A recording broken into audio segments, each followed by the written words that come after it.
So I learned a great trick from some of the other gardeners here, and that is that every year I make a diagram of my garden and I write down what's planted where.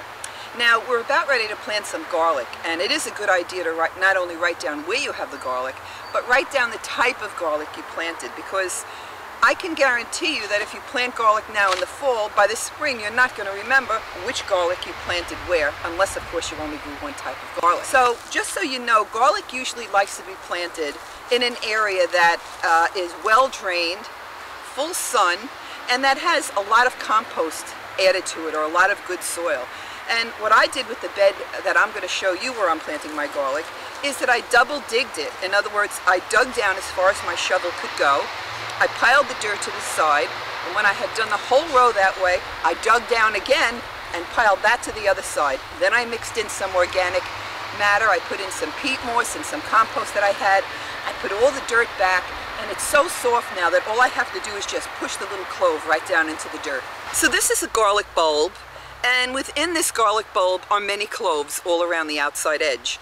And the way that you open it, I usually use my fingers, but for demonstrating now I'll use a little knife, is I look for a spot where two cloves come together. And with my nail I just make that kind of a little cut, and then I usually just open it. But sometimes they're a little hard to open. So I bring a knife with me and I stick it in there, and I just move it back and forth until they break open like so.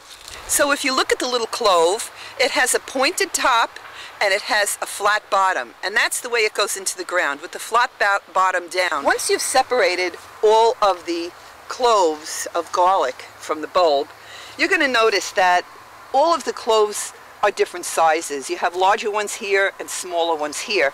Now you can plant both the large and the small. However, if you have enough garlic, something like these or this one here is really a little too small to hope for anything in the future. But if this is the only bulb that you have, plant everything and see what happens.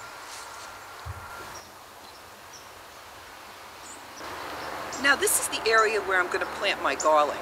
And what I've done is I've taken a very long stick and I've put it down the length of the bed. And the reason for that is that I want to space my garlic in equal distances apart from one another.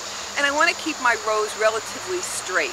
Because believe me, when you get down there in the dirt and you're planting, you lose track of where you planted the last one and where where the next one goes, and before you know it, they're all over the place. And this stick here shows that on that side I planted one strain of garlic, and on this side I planted another strain of garlic, and I'm going to plant yet a third one down here. Now there are many ways that you can plant your garlic. You can make a trench and put the garlic right inside the trenches. And then when you're ready, you just cover the little garlics up with dirt. Mark your holes with sticks like this, and then just put the garlic into the hole. Or you can just lay them on the ground like this and press them in.